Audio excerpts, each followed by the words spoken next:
Prison. The last stop on a long line of bad encounters for individuals who suffer from mental illness. It seems crazy to treat a health issue this way, doesn't it? After all, we don't send people to jail for having cancer. And yet we criminalize the mentally ill for a disease that produces behaviors that are completely beyond their control.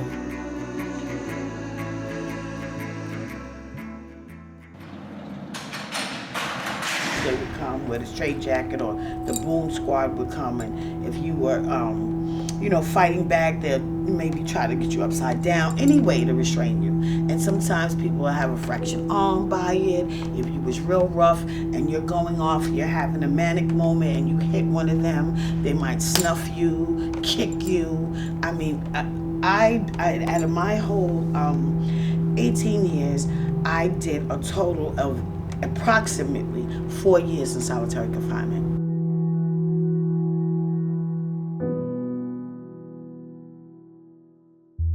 The prison system is ill-equipped to treat people with mental illness. Guards resort to abuse to force compliance. Medical care, including vital medication and therapy, are more often than not neglected. This lack of care leads to horrific encounters which defy our very sense of human decency. 1 out of every 3 inmates in Tennessee prisons is mentally ill. Jason Toll was one of them. In August 2010, officers at River Bend, armed with tasers and shock shields, forced Jason Toll out of his barricaded cell. They then carried him out of the cell to an unlit prison yard and restrained him with shock shields. We need to, as much as possible, decriminalize mental health challenges, right? And there are many people who come into custody, who come into the criminal justice system largely because of their mental health challenges. And we need to identify that, not that we need to excuse crime or excuse certain behavior that needs intervention, but we need to understand how ineffective criminal justice involvement, especially incarceration, is for folks with mental health challenges.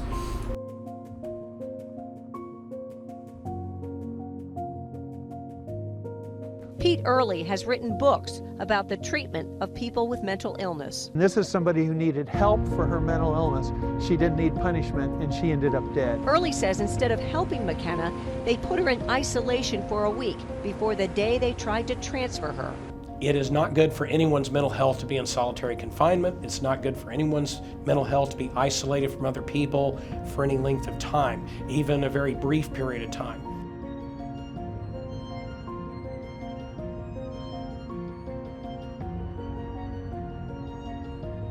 So that's a big problem. The DAs and the judges don't know anything about people with mental illness, and they're really punishing people. And as I said before, put it on camera. It's all about money and jobs. The fact that you're profiting from someone's incarceration causes an issue, because at the end of the day, the motive is to make money and to make a profit. And so in that sense, these corporations are incentivized to fill the beds.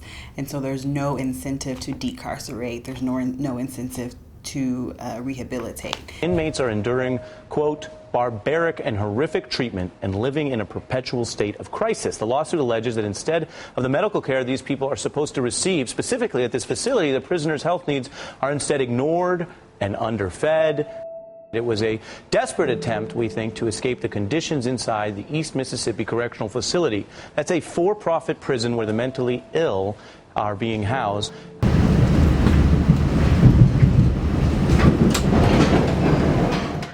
They had my son on the ground. They had one boot was on his neck, another boot was kicking him and hitting him, and there was a boot also on his head.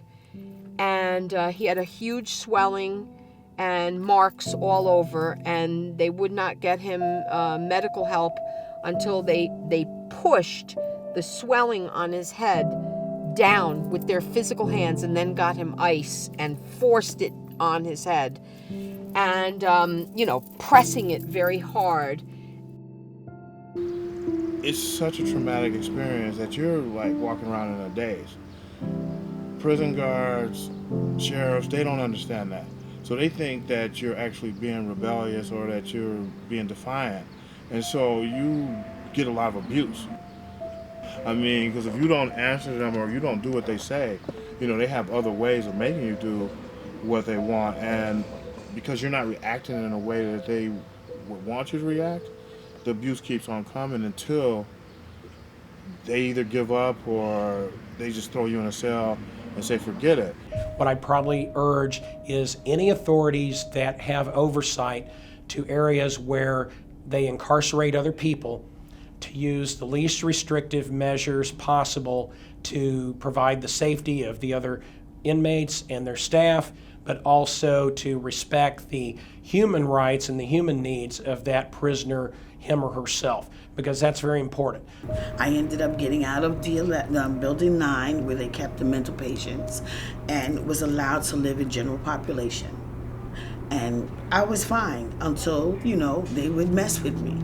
And when they would mess with me, we had a lot of racism going on. We had a lot of officers that were from upstate. And one guy had a baby, a black baby, tied to a tree with a noose around his neck. And he would stand in the mess hall. We would come through the mess hall, and he would be standing there like this. And we're walking by. When you have a mental diagnosis in the institution, we all stay together. So it's like you have to walk in one line. And you're walking, and just imagine, you see the officer, sergeant, standing up there with a black baby tattooed on the tree with a noose around his neck.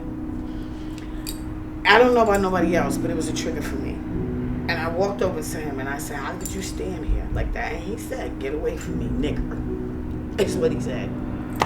And he raised his hand up like he was going to hit me. Is this a humane or compassionate way to treat another human being suffering from a terrible affliction?